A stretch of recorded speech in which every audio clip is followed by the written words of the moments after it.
하나님의 말씀 갈라디아서 3장 1절에서 7절의 말씀입니다. 갈라디아서 3장 1절에서 7절.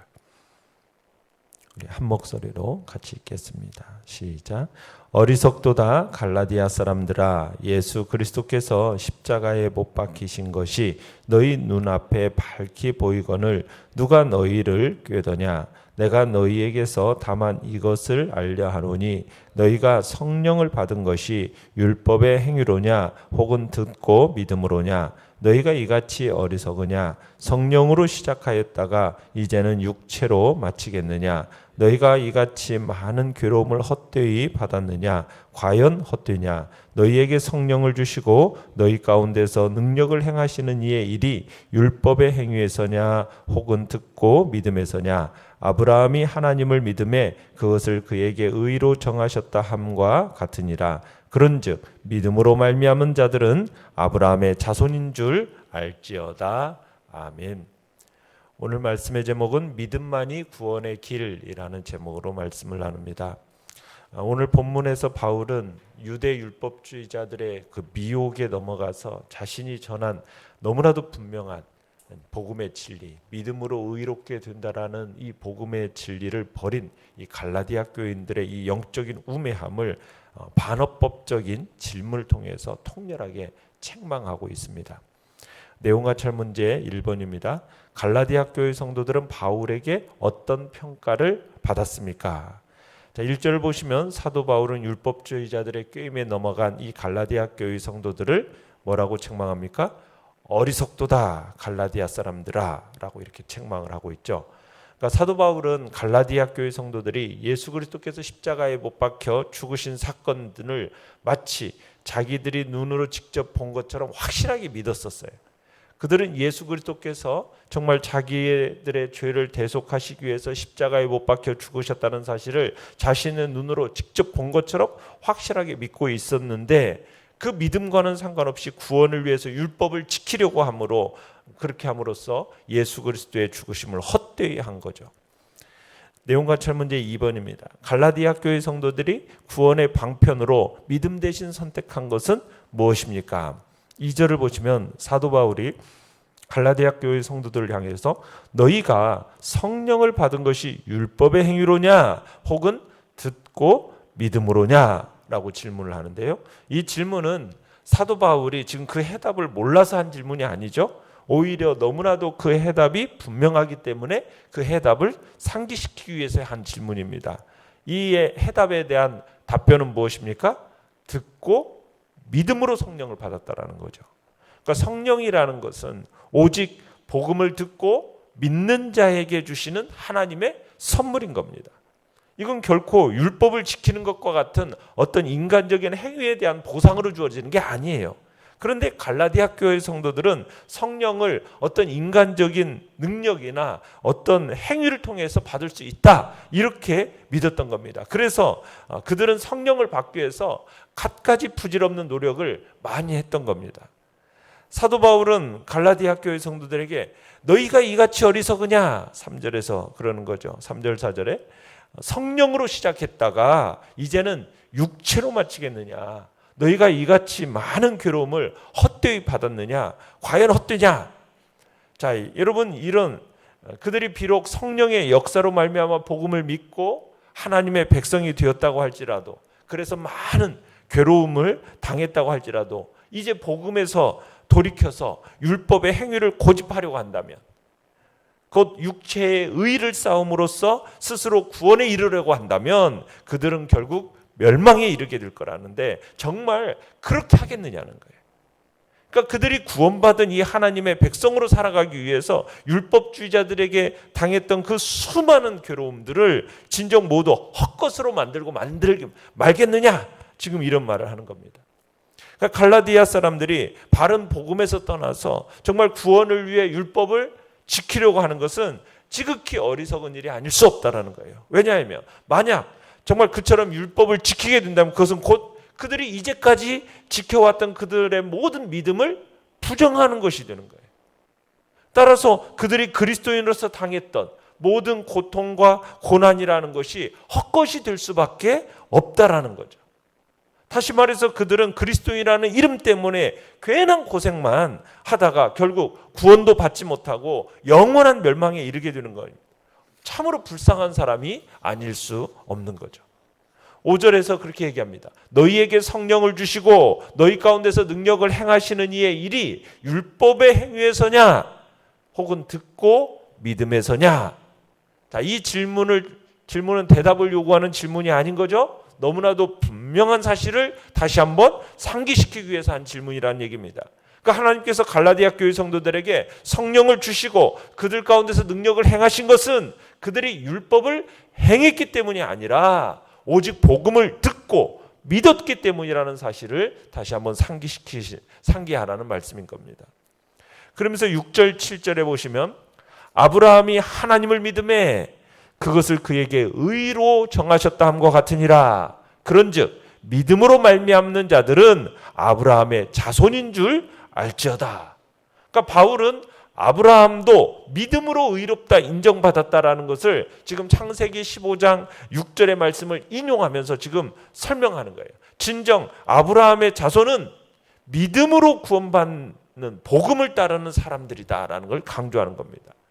진정한 아브라함의 자손이라는 사람들은 아브라함의 혈통을 이어받아서 받거나 하나님께서 이스라엘 백성에게 주신 그 율법을 지키는 자들이 아니라는 거예요. 아무리 아브라함의 혈통을 이어받고 또 율법을 잘 지킨다고 해도 그들에게 믿음이 없다면 아브라함의 자손이 아니라는 거죠.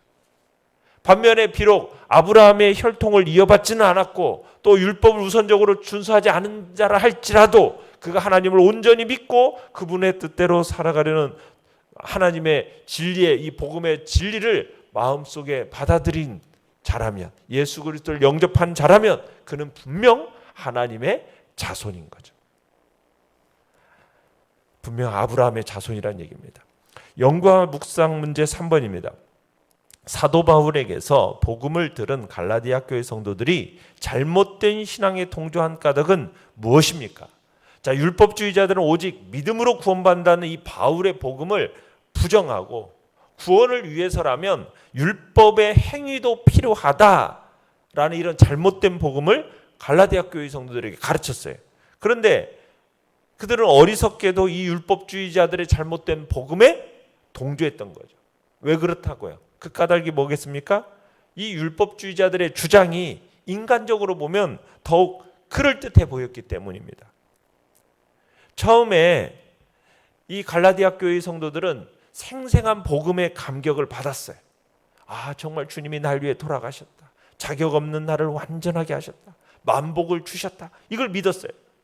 그런데 신앙을 갖고 나서 여러분 기대만큼 변화가 막 신속하게 오는 게 아니에요.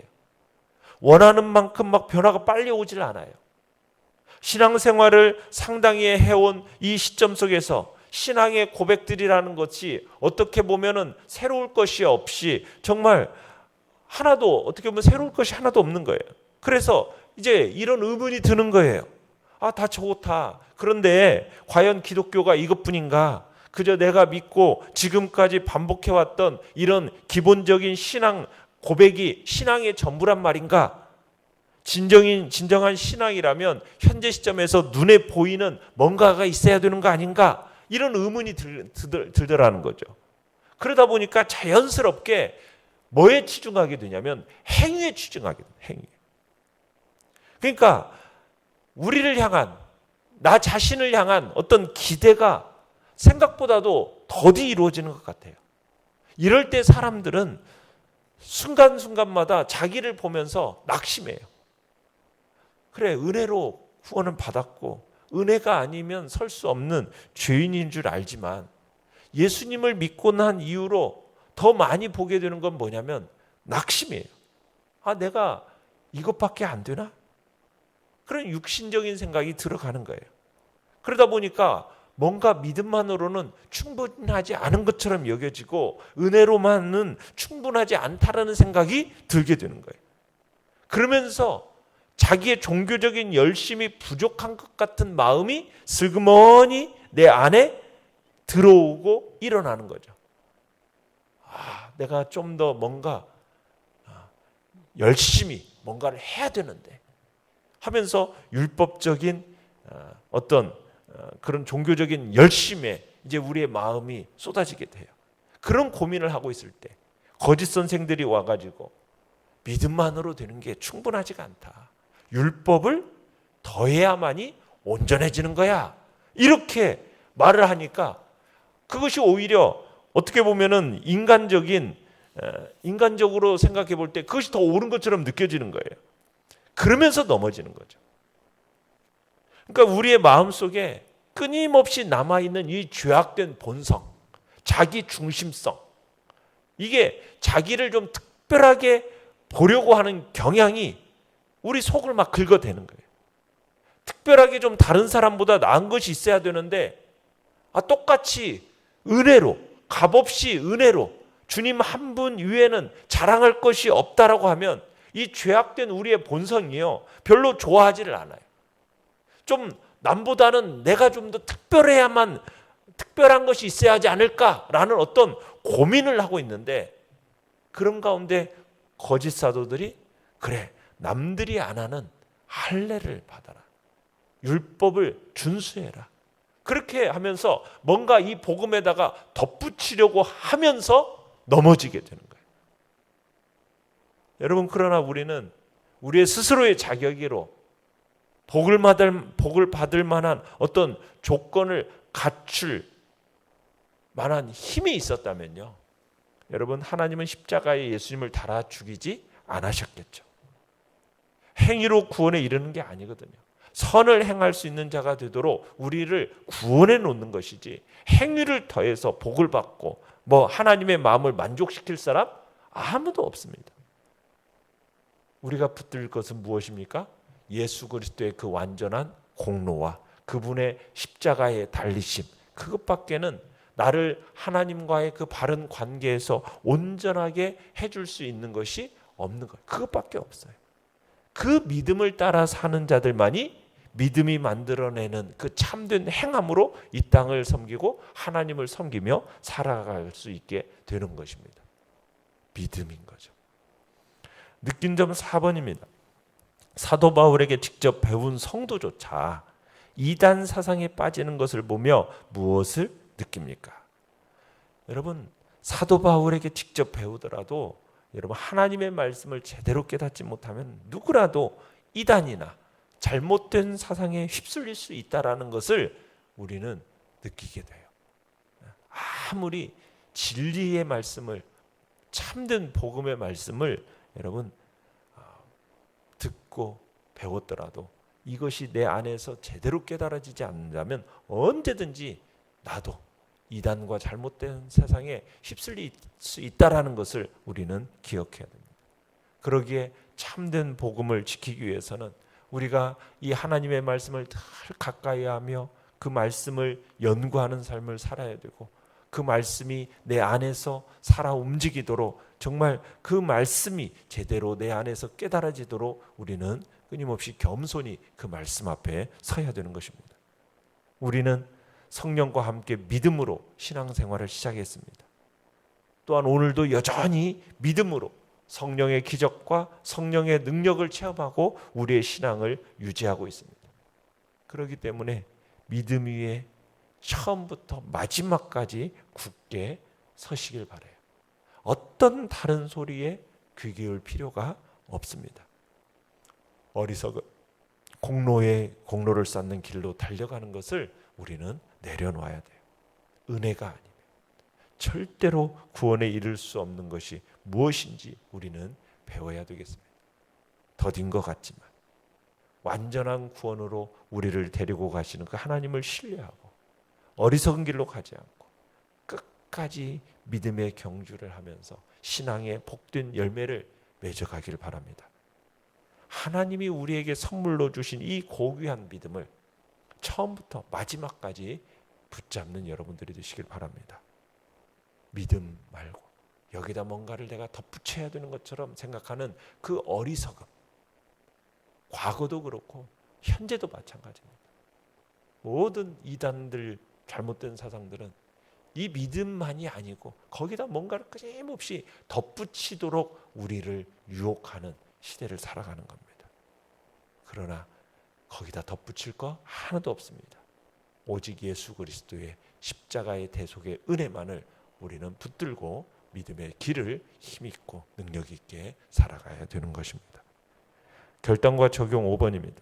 신앙생활을 하면서 확신이 들지 않거나 고민하는 부분이 있다면 무엇입니까? 하나님의 그 분명한 지식에 이르기 위해 나는 어떤 노력을 하고 있습니까? 매일 말씀 묵상과 성경 공부를 통해 참된 복음 위에 굳게 서 있도록 합시다. 아멘. 오늘의 기도 같이 읽습니다. 시작. 주의 말씀을 깊이 묵상하며 깨달아서 어떤 영적 유혹에도 흔들림 없는 믿음을 갖게 하소서. 아멘. 말씀을 생각하면서 기도하시고요. 연약한 우리의 지체들을 위해서 기도해 주시고 또 임직이 이제 한 달여 앞으로 다가왔는데 그때까지 또 잘 훈련받고 하나님의 일꾼들이 잘 세워질 수 있도록 기도해 주시기 바랍니다. 오늘 수요 예배 가운데도 하나님의 풍성한 은총을 기대하면서 주여 우리 세 번 부르짖며 나갑니다.